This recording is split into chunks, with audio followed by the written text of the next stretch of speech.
અમેરિકાથી ગુજરાતીઓનું ડિપોર્ટ થવાનું ચાલુ જ છે અને હાલમાં જ પાછા મોકલાયેલા ચરોતર અને મહેસાણાના એક યુવક પર દિલ્હીમાં પોલીસ ફરિયાદ પણ નોંધાઈ છે. પ્રાપ્ત વિગતો અનુસાર એપ્રિલ 27ના રોજ અમેરિકાથી ડિપોર્ટ થઈ દિલ્હી એરપોર્ટ પર લેન્ડ થયેલા બોરસદના તારાપુર રોડની જિગ્નેશ પાર્ક સોસાયટીમાં રહેતા સ્પંદન પટેલના ઇમિગ્રેશન ક્લિયરન્સ દરમિયાન તેની કોઈ ડિપાર્ચર હિસ્ટ્રી ન મળતા તેની સામે ગુનો નોંધવામાં આવ્યો છે. ડિપાર્ચર હિસ્ટ્રી મતલબ કે જે તે વ્યક્તિ જ્યારે ઇન્ડિયાની બહાર જાય ત્યારે તેના પાસપોર્ટ નંબર સહિતની તમામ માહિતી ઇમિગ્રેશનની સિસ્ટમમાં અપડેટ થતી હોય છે, પરંતુ જો કોઈ ફેક ટ્રાવેલ ડોક્યુમેન્ટ્સ પર ઇન્ડિયાની બહાર નીકળ્યું હોય તો તેની કોઈ જ ડિપાર્ચર હિસ્ટ્રી નથી હોતી. સ્પંદન પટેલના કેસમાં પણ તે ફેક પાસપોર્ટ પર અમેરિકા જવા નીકળ્યો હોવાની આશંકા હોવાથી તેની સામે એફઆઈઆર નોંધવામાં આવી છે. 25 વર્ષના સ્પંદન પટેલ સામે એપ્રિલ 28ના રોજ પોલીસ ફરિયાદ દાખલ થઈ હતી, જેની તપાસ આઈજીઆઈ એરપોર્ટ પોલીસ સ્ટેશનના સબ ઇન્સ્પેક્ટર રાજેશ કુમાર કરી રહ્યા છે.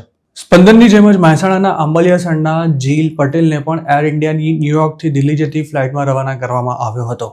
25 વર્ષનો જીલ પટેલ મે 2ના રોજ ઇન્ડિયા લેન્ડ થયો હતો, પરંતુ તેનો કોઈ પણ જૂનો પાસપોર્ટ અથવા તો ડિપાર્ચર હિસ્ટ્રીનો ડેટા સિસ્ટમમાં ન હોવાથી તેની સામે મે 3ના રોજ ફેક ટ્રાવેલ ડોક્યુમેન્ટ્સ દ્વારા ઇન્ડિયાની બહાર જવાના મામલામાં ફરિયાદ નોંધવામાં આવી હતી, જેની તપાસ ઇન્સ્પેક્ટર અજય કુમારને સોંપવામાં આવી છે.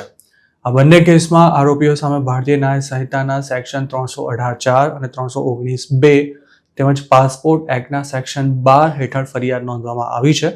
તેમજ પોલીસે તેમના અરાઇવલ લોગ્સ, ટ્રાવેલ રેકોર્ડ અને સર્વેલન્સ ઇમેજીસ પણ એકત્ર કર્યા છે. જીલ અને સ્પંદન કઈ રીતે અમેરિકા પહોંચ્યા હતા અને ઇન્ડિયાની બહાર નીકળવા માટે તેમણે કોના પાસપોર્ટનો યુઝ કર્યો હતો તેને લઈને પણ તપાસ શરૂ કરવામાં આવી છે. આ સિવાય તેમને અમેરિકા પહોંચાડવામાં કોઈ એજન્ટનો હાથ હતો કે કેમ તે પણ પોલીસ શોધી રહી છે. અમેરિકા ડિપોર્ટ થયેલા સ્પંદન અને જીલ બંને ઇમરજન્સી સર્ટિફિકેટ પર ઇન્ડિયા પાછા આવ્યા હતા, જેમાં તેમના જૂના પાસપોર્ટના નંબર લખેલા હતા, પરંતુ ઇમિગ્રેશનની સિસ્ટમમાં તેનો કોઈ રેકોર્ડ જ નહોતો. આ બંને ગુજરાતીઓ ક્યારે અમેરિકા ગયા હતા તેની કોઈ વિગતો એફઆઈઆરમાં નથી જણાવાઈ, પરંતુ તેમની ઉંમરને જોતા એવી શક્યતા છે કે આ બંનેને અમેરિકા ગયે ખાસ સમય નહીં થયો હોય.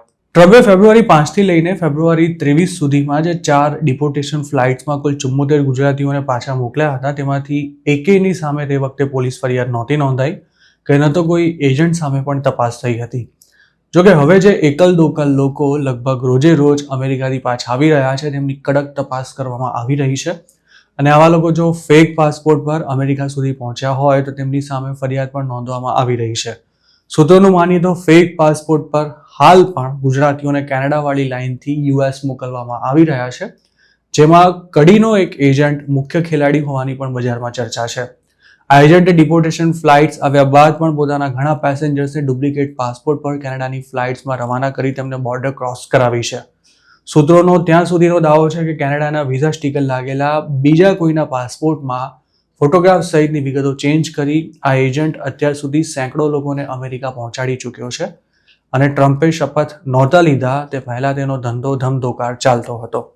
આ લાઇનથી ભૂતકાળમાં અમેરિકા પહોંચી ગયેલા કેટલાક ગુજરાતીઓનું માનીએ તો એજન્ટોનું એરપોર્ટ પર પુશિંગ માટે એટલું મજબૂત સેટિંગ હોય છે કે તેમના પેસેન્જર્સને ન તો કોઈ સવાલ પૂછવામાં આવે છે કે ન તો તેમને ક્યાંય રોકવામાં આવે છે.